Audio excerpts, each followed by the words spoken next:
So, I know I said I didn't really have a desire to do a lot of these absolute fanfiction ideas, but my brain kind of went, you know what, you got ideas for two more. So here we are with two more ideas for. And I'm going to do two different videos talking about it. And that is Absolute Kim Possible and this one, Absolute Star versus the Forces of Evil. I don't tend to make these a I try not to make this a thing because it's really hard to do something oppressively depressive, but but I did say if I ever had an idea, I would come back to it. So, here we go with Absolute Star versus the Force of Evil, which was kind of the first idea I really had for the series. So, basically, Absolute Star versus, in this continuity, Muni's gone. Like, Muni had a war with the monsters, and they lost. The Mumankind lost the war, and they're enslaved, and the royal family was killed. However, Star Butterfly escaped into into the universe and ended up on Earth. But she's not safe because here, Star beforehand had the wand, she had her family, she had friends. She's got none of that now. She's basically got nothing to her name other than that she's she's a renegade princess. And Earth isn't safe either because here, the guy who destroyed her family has set up shop on Earth. That being Toffee. Toffee in this continuity is kind of like a Lex Luthor, in that he is a monster, but he's hiding it under the guise of a very powerful CEO of a company. And he's basically been utilizing his advanced weaponry to decimate any forms of magic, especially Mumin magic that comes to Earth. So he did win the war, and he's also now winning the war on America with corporate greed. So Star is basically up Schitt's Creek without a paddle. She is essentially on her own and is basically just kind of she's on the run. She does have her own magic, but yeah, she doesn't have the wand. It was destroyed, and everything else is gone. So Star basically has to run and hide, and eventually does run into Marco when she's hiding from Toffee's forces, who are monsters who are pretending to be men. And she does run into Marco.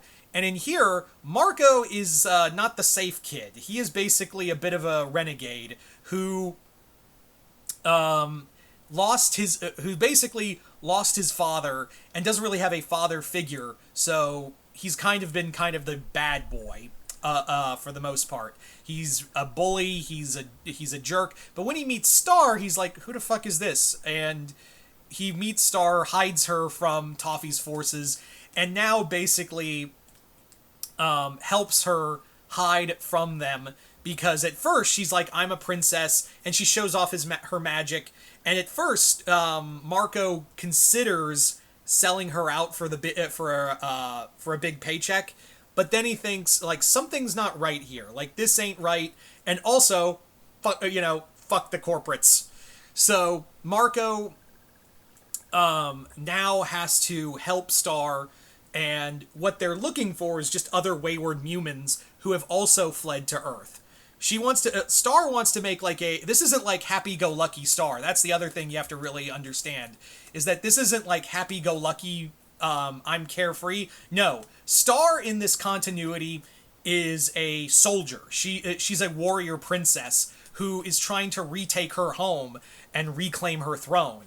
But she needs the other humans to do this, and also she also believes the human book of spells is on Earth, because when when monster kind defeated the Muni, she also realized, she also found out that we were desperately trying to hide shit on Earth from them, especially Toffee. Now, the other thing is, too, is that Star is well aware that that Mumankind had it coming. Like, she actually, beforehand, was actually advocating for for more monster rights on Muni. But, it wasn't going fast enough, and the family was stonewalling her every chance she got, so she lost her home to violence, and she can't bring herself to hate monster kind, but she also understands that, like, she believes I can still bring about change. And Marco goes, "You and every 50,000 other white saviors." So Marco's pretty jaded. He's been played by the system. He knows what that's like. Of, the system. Like, he doesn't believe that that Muni can be really saved, but he goes with her because he's attracted to her, and he sees something good in himself when he's around her. Now, as for, like, other characters, you have Buff Frog, who is, like, a chief of security in Toffee's inner circle. Ludo in here was the former monster leader who was usurped, and now acts as, like a ally to Star, thinking that he just wants to kill Toffee. You also have Jana in here, who's way more occult than before. Like, I'm not talking, like, fun tarot card reading. I'm talking, like, she does, like, commune with the spirits and things like that. You have Tom. Tom in here is actually she and Star were supposed to be together through a betrothal, but Star ran out on him, and he's just like, fuck her. So there's hordes of demons looking for her too. So those are kind of the major those would be the major players in this universe. But other than that, yeah, that's just kind of a simple overview of what I would do with an absolute Star versus universe. You guys tell me in the comments below, what do you guys think of it? I know it's not much, but, like, yeah, that's kind of the overworking idea. And stay tuned for Absolute Kim Possible. But other than that, I hope you all enjoyed this. I'm Mr. Multiverse. I'll see you next time in the Multiverse.